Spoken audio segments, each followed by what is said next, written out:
Tudo bem com vocês? Estou de volta, professor Emerson, para nós trabalharmos literatura.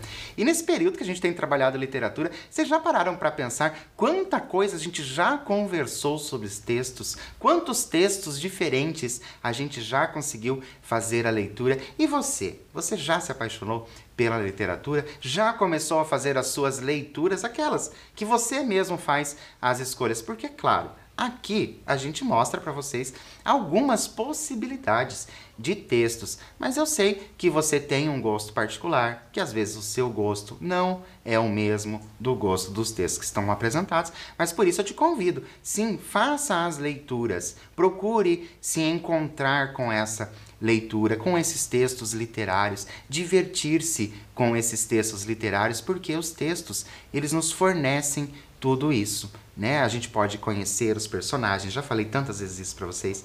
A gente pode viver os personagens, estar naquele local com os personagens e imaginar-se, sim, ali naquela história, como aquele personagem ou como um participante, né, também da história, não necessariamente fazendo a substituição sua pelo personagem. Não, você pode se incluir naquela história como um amigo, como uma amiga, como um parente. Pode ter, olha só as possibilidades que você pode ter e quem sabe ali você acaba criando uma outra história. Já pensou nisso? De criar outras histórias a partir de uma história que você conheça, que você gosta.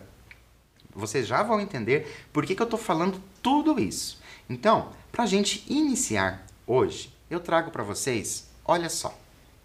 A América Latina corresponde aos países da América que possuem como línguas oficiais o português, que no caso é o Brasil.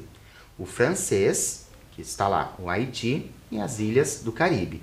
E o espanhol, que são os restantes dos países. Todas elas oriundas do latim.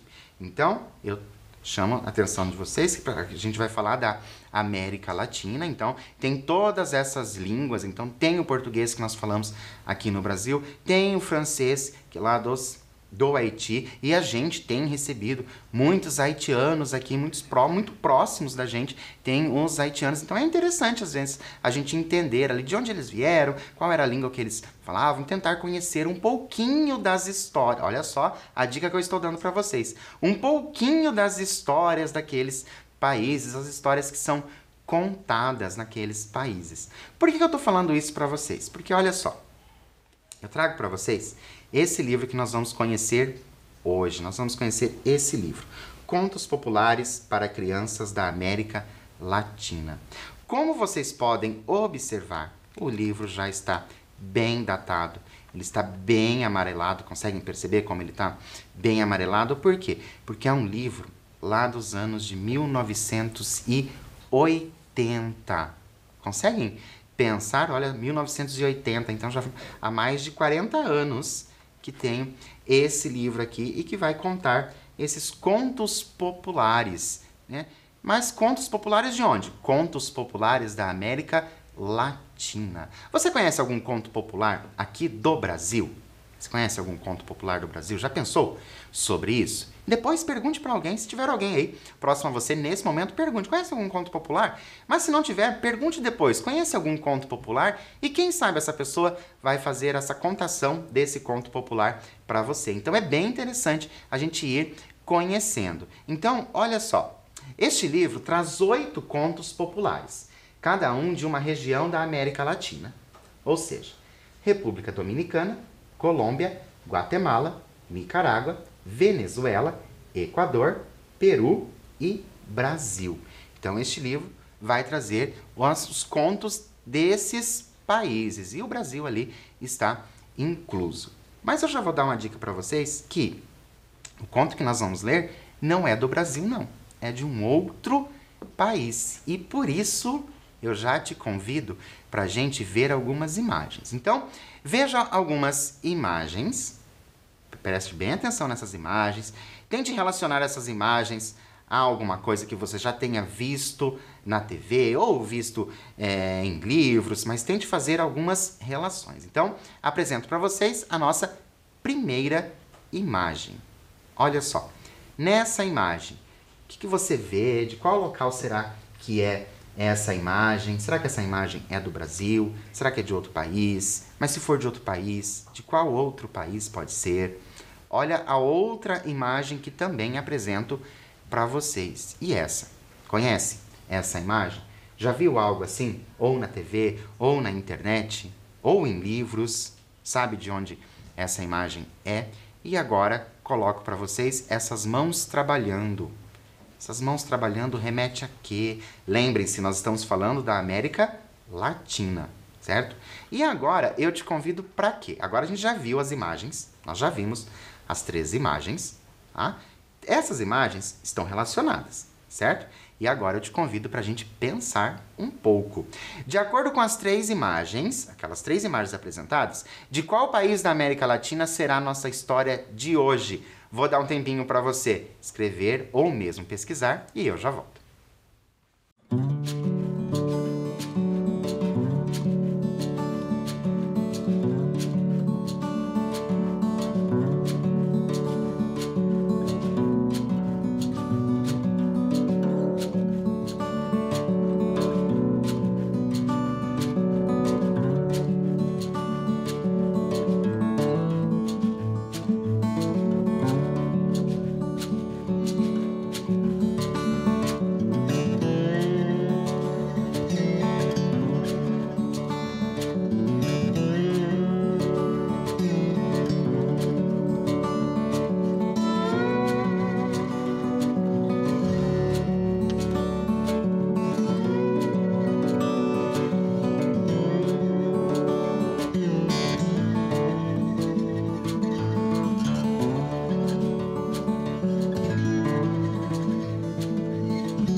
Então, pensou aí nas possibilidades de país? Marcou só um, marcou mais de um, porque você ficou na dúvida, talvez.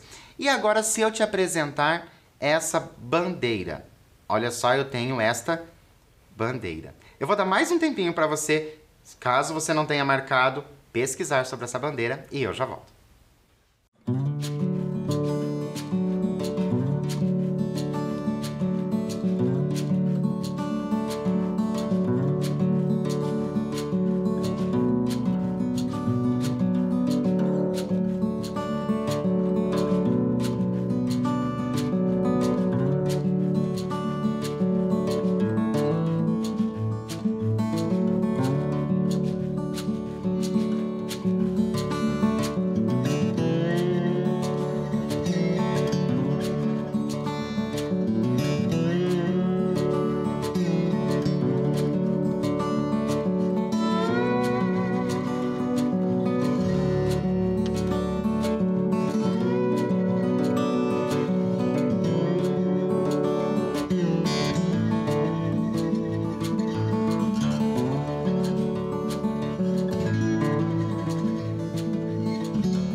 Então, deu tempo para você pesquisar? Será que você precisou pesquisar? Ou você sabia? Será que você é uma daquelas pessoas que gostam muito de bandeiras? Eu, particularmente, acho essa bandeira muito bonita. E claro que nós sabemos que é uma bandeira de um dos países da América Latina. Olha só, nós temos a bandeira do Peru, certo? Peru aí, aqui da América Latina. Agora, a partir de agora, então a gente já sabe que tem relação com o Peru. O conto que nós vamos fazer a leitura é lá do Peru. Então é o conto escolhido do Peru. Agora a gente vai ver outras imagens. Mas de novo, imagens, professor? Sim, por mais que você já saiba qual é o país, a gente vai precisar ver outras imagens para você pensar sobre o nosso conto. Olha só as imagens que eu vou trazer para vocês. Tenho esta imagem. Já viu isso em algum lugar? Será que você já esteve em algum lugar que tem essa planta? Perceba que essa planta tem uns frutos. São os frutos o nosso interesse. E o fruto dessa planta é esse aí. Esse é o fruto da nossa planta. Então, agora, conhece esse fruto? Já viu esse fruto em algum lugar? Nem que for no supermercado, já viu esse fruto no supermercado? É uma daquelas pessoas que conhece o fruto? É uma daquelas pessoas que gosta do fruto? Então, será que você já experimentou? Gostaria de experimentar? Porque é um fruto muito bonito. Gostaria de experimentar, caso você não conheça? Fico aqui curioso, você sabe que eu sou curioso. Claro que eu fico curioso para saber o que você pensa a respeito aí dessa fruta. Ah, professor, não sei. Sei muito bem o que é isso aí não. Parece alguma coisa. Olha só. Agora a gente vai observar mais imagens e nós vamos pensar no título da história. Então, já convido você, preste bem atenção. Vou mostrar as imagens para vocês e vocês vão pensar no título da história, nas possibilidades de títulos. Então, vocês podem, talvez, alterar as imagens de lugar, não precisa necessariamente ser na ordem. Você pode alterar as imagens de lugar e tentar formar um título, um possível título para a história, ok? A primeira imagem que nós temos é esta.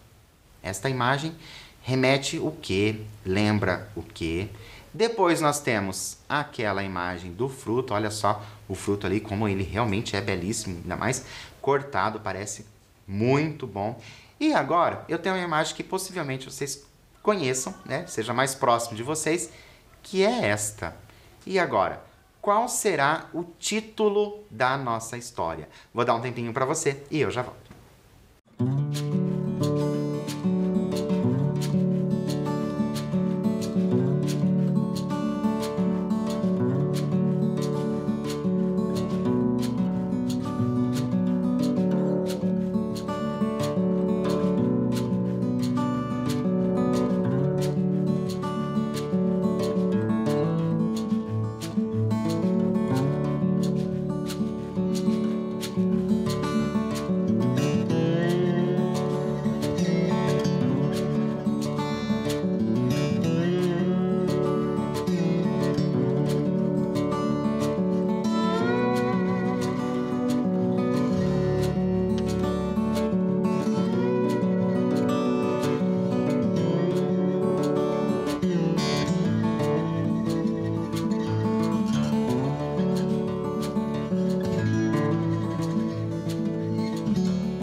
Então, quais possibilidades de títulos você colocou aí? Será que tem alguma coisa a ver com um anjo? Será que tem alguma coisa a ver com folhas? O fruto parece que realmente vai entrar no título da nossa história.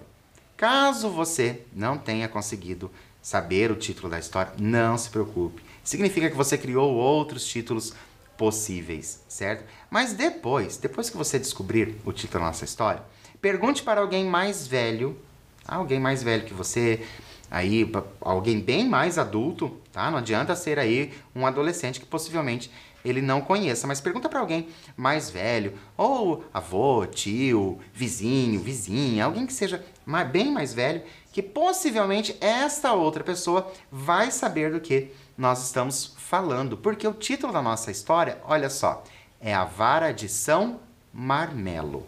Muito bem. Esse é o título da história. Vixe, professor, só com esse... Nunca nem ouvi falar disso, mas é por isso que eu chamo você para nós pensarmos. Já ouviu alguma história sobre a vara de São Marmelo? O que a narrativa com esse título poderia nos apresentar?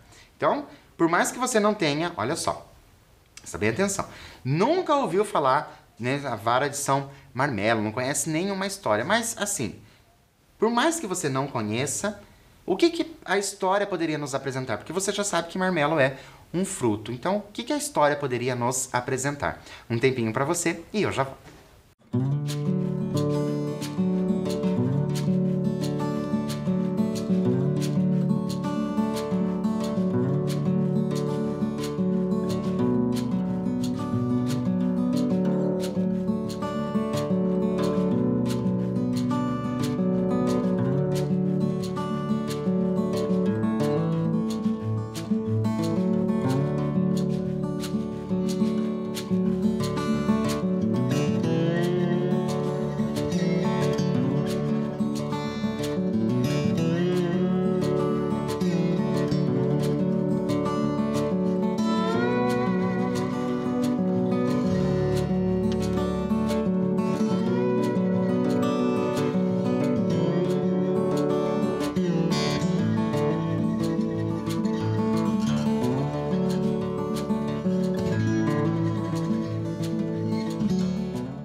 Então, que história será que essa narrativa, né? A Vara de São Marmelo vai nos trazer. Lembrando, vou sempre lembrar vocês, tá? Que nós estamos tirando aqui deste livro Contos Populares para Crianças da América Latina.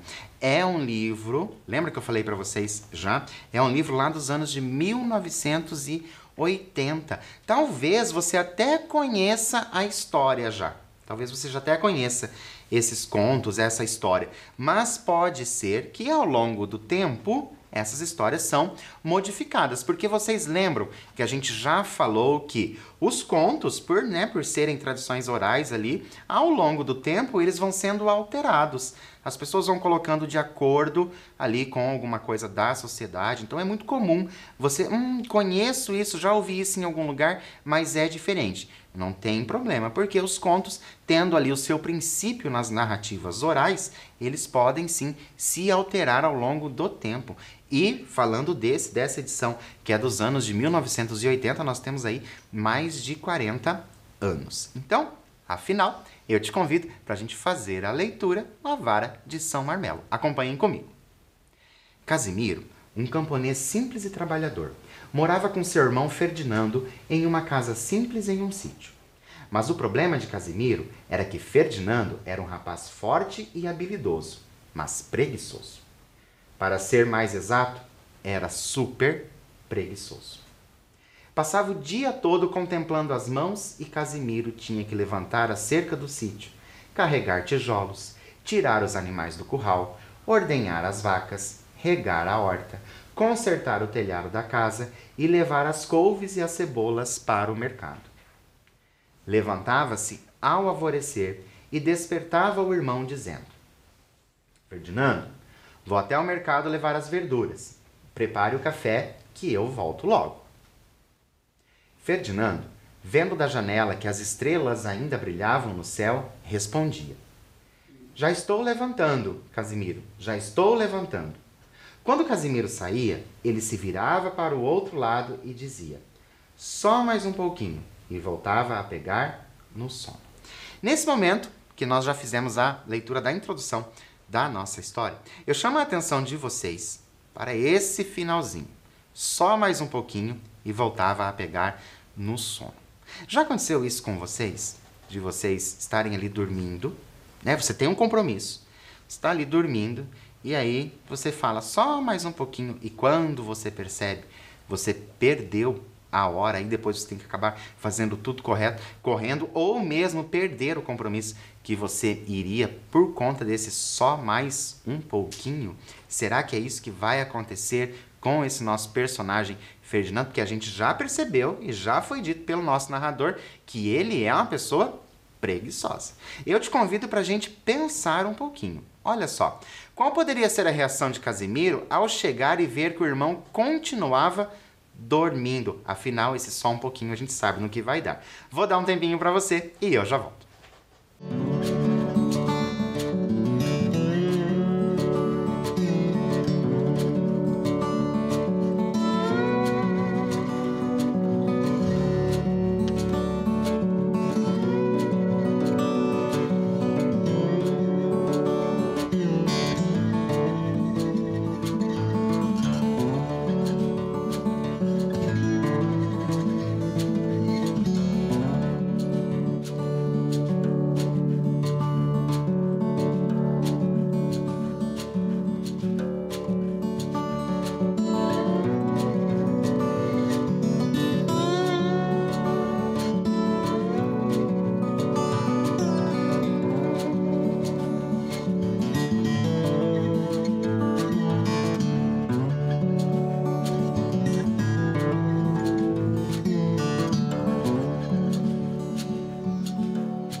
Então, qual poderia ser, né, a reação do nosso personagem ali? Qual seria a sua reação? Se você tivesse que fazer ali tudo, e daí você dissesse, né? Deixava uma tarefa, olha, faça isso que eu volto logo. Se você chegasse e nada tivesse feito, qual seria a sua reação? Ou será que você está na outra ponta da história?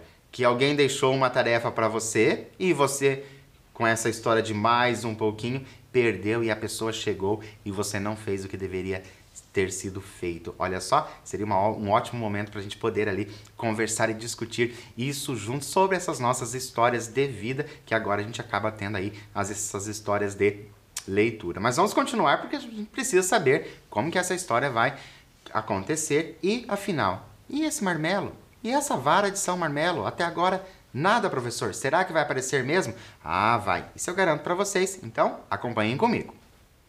Depois de algum tempo, Casimiro chegava e o que encontrava? O fogão ainda frio, os animais trancados no curral, as vacas gemendo porque ninguém as havia ordenhado. Ainda era preciso preparar o queijo, varrer o estábulo, cozinhar, lavar e estender a roupa. Ferdinando, levante-se, dizia Casimiro. Ferdinando esfregava os olhos e dizia, bocejando: ai, que dor de cabeça, que dor nos olhos. Minha testa está pegando fogo. Não vou me levantar hoje. O pobre Casimiro olhava para ele com pena, pensando que seu irmão estava a ponto de morrer, e dizia: está bem, Ferdinando, está bem. Fique deitado que eu levo o café para você. Casimiro entrava na cozinha, removia as cinzas, soprava as brasas e atiçava o fogo. Depois acendia o forno, ordenhava as vacas, batia a manteiga, amassava o pão e, quando tudo estava feito, dizia: pronto, aqui está o seu café, Ferdinando. Pobrezinho, não morra, por favor. Ferdinando tomava o leite, comia os pãezinhos com manteiga e ficava todo contente. Pouco depois, voltava a se queixar. Que dor nos olhos, que dor nas mãos, que dor no peito. Então, encostava a cabeça no travesseiro e pegava no sono. Casimiro saía do quarto na ponta dos pés, dizendo baixinho: não se levante, Ferdinando, não se levante. Casimiro consertava o telhado, cercava o curral, levava os animais até o rio e depois os deixava pastando, semeava e voltava para casa perguntando: como você está, Ferdinando? Estou mal, me doem os ossos, a face, as sobrancelhas e as pálpebras, repetia o rapaz. Paro novamente neste momento da leitura que a gente viu, né, que ao que tudo indica, trata-se ali apenas de dois irmãos, né? Até agora nós não sabemos a idade desses irmãos, né? Lembram que são contos e contos eles acabam não detalhando tanto os personagens. Nós não sabemos a idade deles, mas tudo indica que eles moram sozinhos, que são apenas os dois, né? Que moram ali naquele sítio. Então um acaba cuidando do outro. E o Casimiro, muito, né, tendo ali muito cuidado com o irmão Ferdinando, acaba fazendo o trabalho todo sozinho. Por isso eu te convido para a gente pensar um pouco mais. Qual seria a sua atitude se você fosse o Casimiro? Neste momento você vai se colocar no lugar do personagem. Qual seria a sua atitude? Um tempinho para você e eu já volto.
Então, eu fico curioso para saber qual seria a sua reação.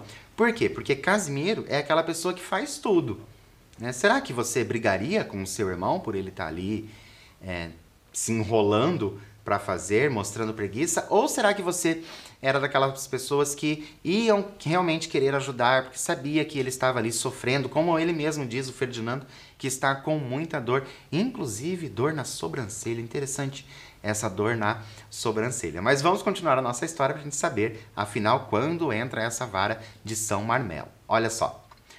Coitado, fique na cama que eu vou preparar o almoço. Então o homem batia a carne seca, preparava a sopa, tostava o milho, moía o milho verde e fechava as pamonhas. E quando tudo estava pronto, cheiroso e fumegante, levava para ele na cama dizendo: Ferdinando, não se preocupe que eu já trouxe o almoço. O rapaz comia tudo e quando já estava terminando, começava novamente a se queixar. Que dor nos pés, que dor nas unhas, que dor nas costelas. Fique na cama, homem, você me preocupa, pedia Casimiro e voltava ao campo para trabalhar. E assim passavam os dias, até que certa manhã, quando Casimiro estava consertando o telhado da casa, passou um amigo e lhe perguntou: Olá, Casimiro, como vai? Ainda não terminou de consertar o telhado? Já estou terminando, Valentim. O que você me conta? Conto que estou encafifado com meu irmão. Desde que nos mudamos aqui para o sítio, ele não se levanta da cama. Tem dor nos olhos, na cabeça, nos pés, no nariz, nos joelhos, nas mãos. Dói tudo. Desça daí, Casimiro, que eu quero ver seu irmão. Casimiro desceu do telhado, abriu a porta da casa, levou o amigo até o quarto do doente e, quando entraram, encontraram o irmão dormindo placidamente. Daí a pouco, ele acordou choramingando. Ai, ai, ai, que dor nos cabelos, que dor nas pestanas, que dor no rosto, que dor de dente. Meus ouvidos estão zumbindo. E esse aí? Quem é? Coitado do meu irmão, não vá morrer, pelo amor de Deus, dizia Casimiro, segurando preocupado as mãos do irmão. Não se preocupe, este é meu amigo Valentim. Hã? Exclamou Valentim e chamou o amigo para fora do quarto. Venha cá, compadre, venha. Já sei o que tem o seu irmão e conheço um santo remédio para isso. E agora que nós chegamos nesta parte, eu trago para vocês mais um momento para a gente pensar, refletir, pensar em toda a nossa história desde lá no início. Olha só, qual poderia ser o remédio que Valentim conhecia? Vou dar um tempinho para você e eu já volto.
Então, pensou em qual poderia ser esse remédio que ali o Valentim, o compadre ali do Casimiro conhecia? Será que vai fazer algum tipo de xarope com o fruto ali do marmeleiro? Né? Será que é isso que vai acontecer? Mas e a vara de São que será que vai acontecer?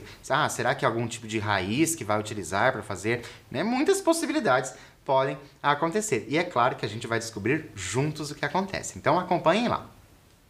Casimiro caiu de joelhos dizendo: darei a você tudo o que me pedir, contanto que cure o meu irmão.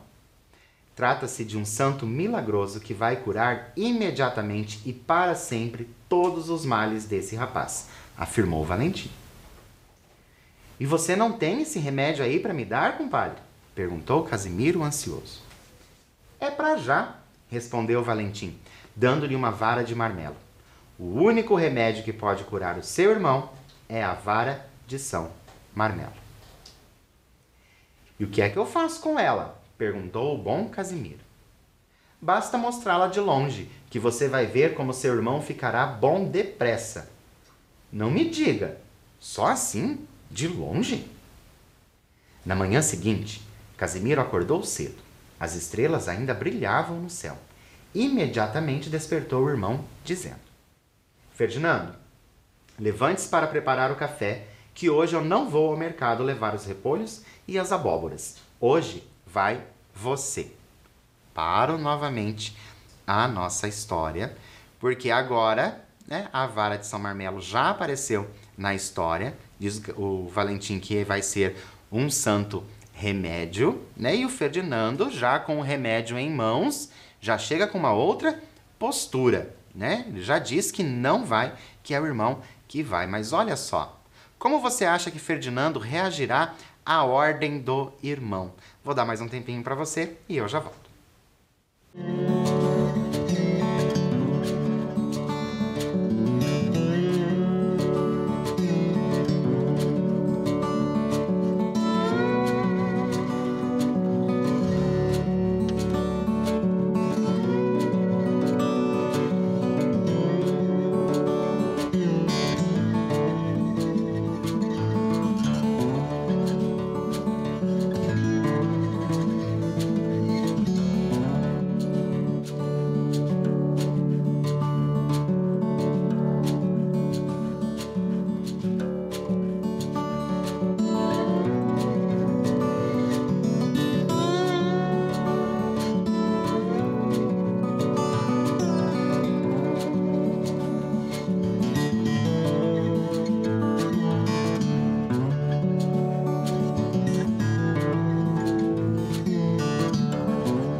Então, como você acha que o Ferdinando vai reagir? Porque ali a gente já percebeu que é uma ordem, né? Será que o Ferdinando vai realmente levantar ou será que ele vai inventar as dores, né? É interessante a gente pensar nessa mudança de postura, mas a gente vai continuar a nossa história para saber como que isso vai acabar. Então, vamos comigo. Ferdinando imediatamente começou as queixas. Ai, ai, ai, me dói tudo, das costelas aos joelhos, dos joelhos aos calcanhares e da cabeça ao pescoço. Casimiro levantou a vara, olhou firmemente para o rapaz e disse: Meu querido irmão, já tenho o remédio que vai curar todos os seus males. Com isto acabarão todas as tuas dores. Aqui está ele. E levantando a voz, acrescentou: Levante-se e prepare o café. Ao ver a vara, Ferdinando levantou como que movido por um terremoto. Imediatamente saiu para a cozinha, removeu as cinzas, acendeu o fogo, correu até o rio, trouxe água, saiu para ordenhar as vacas, pôs o leite para ferver, bateu a manteiga, amassou o pão, limpou a mesa e serviu o café. Terminada a refeição, ele lavou as xícaras, tirou os animais do curral, varreu a casa, limpou a cozinha e pôs tudo no seu devido lugar. Em seguida, carregou os burros com as verduras e rapidamente se dirigiu ao mercado. Casimiro estava atônito. Era absolutamente certo o que dissera seu compadre Valentim. A vara de São Marmelo era um santo remédio. E agora a gente chega ao fim do nosso conto e vimos que sim, que a vara de São Marmelo era um santo remédio e ajudou ali, né, o Ferdinando a acordar para a vida, deixar a preguiça de lado. Mas nós vamos refletir mais um pouquinho. Quais outras formas Casimiro poderia ter encontrado para curar o irmão? Vejam que o curar está entre aspas, né? Porque a gente sabe que o Ferdinando não estava doente. Vou dar mais um tempinho para você e eu já volto.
Então, existem tantas outras possibilidades, né?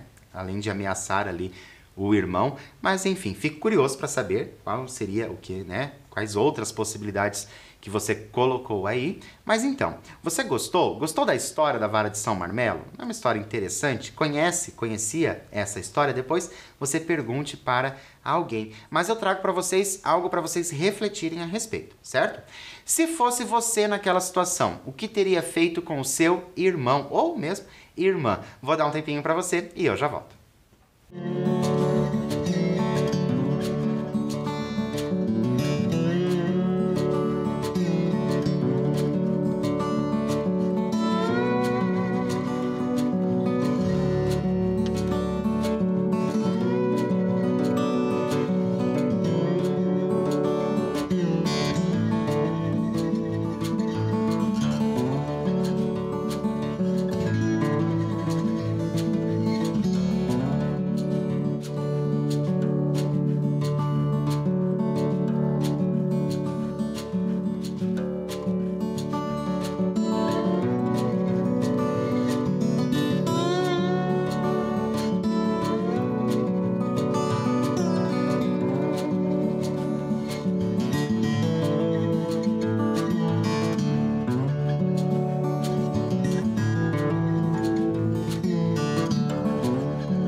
Então, eu fico, né, como vocês sabem, e eu já disse isso tantas vezes, vocês já ouviram isso tantas vezes, eu fico curioso para saber, claro que seria um momento ideal para nós conversarmos ali a respeito de quais atitudes poderiam ser tomadas para driblar ali aquela preguiça do irmão. E será que você é uma dessas pessoas? Quem que será que você é, né, nessa história? Com quem você mais se identifica? Com o irmão que faz as coisas ou com aquele que está sempre arrumando uma desculpa para não fazer absolutamente nada? Fico curioso para saber qual é o seu lado dessa história, hein? Mas por falar em curioso, eu trouxe também uma curiosidade para vocês e já com uma pergunta. Você pode me responder aí, né, o que você acha ou o que você já ouviu. Preguiça é doença? O que vocês acham? Preguiça é doença? Vocês já ouviram? Alguém já falou para vocês assim? Nossa, preguiça é doença. Você já ouviu essa expressão? Sim ou não? Alguém já falou? Normalmente é alguém mais velho que fala isso pra gente, que, né, preguiça é doença. Mas afinal, será que preguiça é doença? O que você acha? Você acha que preguiça é doença? Você acha que ali, na nossa história, no caso ali do Ferdinando, será que era preguiça mesmo? Ou será que existia uma doença? Por isso eu trago essa curiosidade para vocês. Olha só. Não há definições médicas ou psiquiátricas que classifiquem a preguiça como patologia, ou seja, como uma doença. Os momentos de ócio são muito indicados para a manutenção da saúde mental. É importante ressaltar, todavia, que a preguiça é sintoma de algumas patologias, como a narcolepsia, que é o excesso de sonolência, a depressão, cujos sintomas incluem passividade e falta de motivação, ou ainda síndromes ligadas ao cansaço, como a síndrome da fadiga crônica. Nesse sentido, é importante estar atento à relação que é estabelecida com a preguiça. Resumindo e respondendo, nem todo preguiçoso está doente, mas algumas pessoas, quando doentes, apresentam preguiça entre seus sintomas. Olha só que interessante quando a gente faz essa pergunta. Preguiça é doença? Porque às vezes, igual conforme nós fizemos a leitura, às vezes não se trata da preguiça. Se trata de outras patologias, de outras doenças, todas que podem estar relacionadas com a preguiça. E quando fala que o momento de ócio, ou seja, aquele momento em que você está relaxando, que você não está fazendo nada por obrigação, certo? Então, esse momento de ócio é muito importante, né? Você tem que ter, sim, esse momento de relaxamento, né? Mas ali, conforme dito e conforme aconteceu na nossa história, não é todo o momento. Por quê? Porque a preguiça, ela pode estar ali por trás de outras doenças. Então, é interessante. Ah, professor, às vezes eu sinto preguiça. Não, às vezes sentir preguiça é uma coisa. Então, somos humanos, claro que a gente sente preguiça mesmo. Então, isso é comum de acontecer, certo? Mas se for além da conta, é interessante você já ir pensando. E agora, uma outra pergunta. Existe cura para a preguiça? Será que existe cura para a preguiça? Vamos ver? Olha só. Como a preguiça não é considerada uma patologia, não se pode falar em cura, mas algumas mudanças podem diminuir significativamente a moleza e fornecer novas formas de energia e motivação. A prática de exercícios físicos é uma dessas mudanças. Algum acompanhamento terapêutico também pode ser indicado na tentativa de buscar compreender as causas da preguiça ou ainda resgatar antigas atividades consideradas prazerosas. Além disso, alimentos mais leves e dietas mais balanceadas parecem estar diretamente ligados à disposição para as atividades. Então, a gente sabe, né, que como não é patologia, não vai ter uma cura. Isso a gente já sabe. Mas nós temos ali algumas dicas do que nós podemos fazer para tirar essa preguiça que a gente sente no dia a dia. Então, atividades físicas, cuidar com a alimentação, alimentos mais leves, porque a gente sabe que o alimento ele está relacionado, né, com o funcionamento do nosso corpo. Então, se a gente come coisas muito pesadas, né, para digerir esse peso da alimentação, é claro que nós vamos ter ali, né, uma indisposição e vamos ficar preguiçosos. Claro que eu espero que você não seja essa pessoa preguiçosa, assim como era o nosso Ferdinando da nossa história. E a gente já viu ali, né, que ele não foi curado. Por quê? Porque não existe cura por não se tratar de uma doença. O irmão Casimiro apenas deu ali um alerta para ele, e foi um alerta muito bem dado, porque ele se despertou mesmo para a vida. Por hoje eu fico por aqui, mas é claro que eu te aguardo na nossa próxima aula. Até lá!